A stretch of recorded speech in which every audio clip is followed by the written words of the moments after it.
Allô, je m'appelle Léa. J'habite dans la région de Thetford, là où les paysages ressemblent à la lune. Tous ces panoramas sont tellement familiers pour moi que je me suis jamais vraiment posé de questions dessus, jusqu'à l'année dernière en fait. Ouais, j'ai commencé le cégep l'an passé et j'ai connu des jeunes qui ont déménagé ici pour suivre leur programme d'études.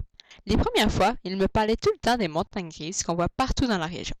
Moi, je les vois plus depuis longtemps, mais pour eux, c'était vraiment impressionnant.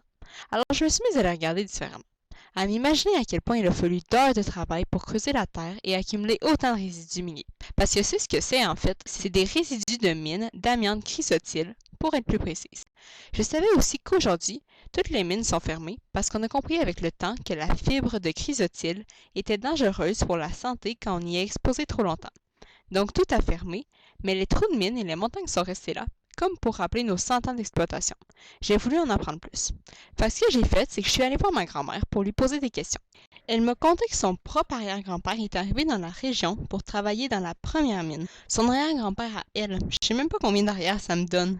En tout cas, elle me disait que la première mine a ouvert en 1876 après qu'on ait découvert un minerai qui ressemblait à du coton.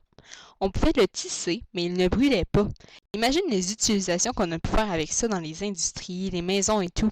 Puis en plus du chrysotile aussi bon que ça, il n'y en avait pas ailleurs, sauf chez nos voisins à Asbestos.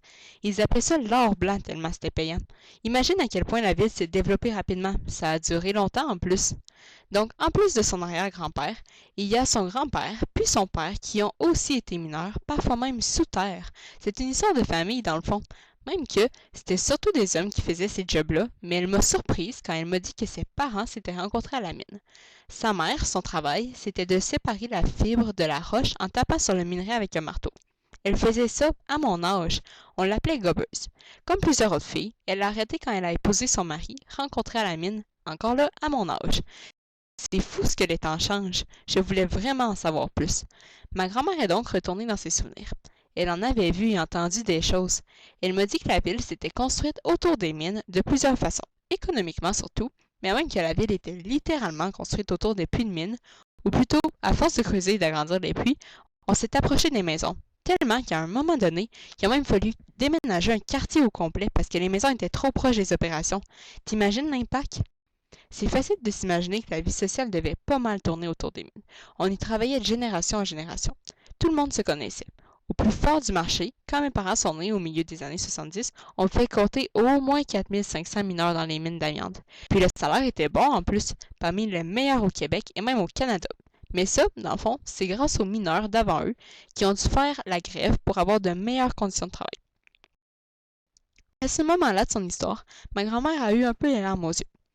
Elle se rappelait que, quand le marché de l'amiante s'est effondré et que les mines ont fermé l'une après l'autre, c'est toute la ville qui s'est effondrée aussi, parce que son économie, c'était presque juste les mines. Imagine quand tous les pères de famille perdent leur emploi en même temps, ça a vraiment pas dû être drôle pendant un moment. En fait, ça a duré presque 20 ans, où la vie économique n'était pas terrible. Beaucoup de gens sont partis s'installer ailleurs. Mais moi, j'ai pas connu ça. Moi, ce que je vois depuis toujours, c'est une région qui s'est vraiment beaucoup diversifiée. Le taux de chômage est bas, les commerces sont bondés. Il y a beaucoup d'activités de plein air et de nature. Des touristes de partout viennent nous visiter. Des centres d'interprétation et un musée sont là pour nous rappeler notre histoire. Il y a des restaurants pour tous les goûts et les possibilités d'hébergement sont vraiment variées. On a la chance d'avoir de nombreux événements de musique, d'activités sportives et d'art. On a plusieurs salles de spectacle, des écoles de qualité et surtout un cégep engagé. Je suis contente que ma grand-mère m'ait appris ce bout d'histoire et je suis fière aussi de pouvoir le raconter à mon tour. Bienvenue chez nous!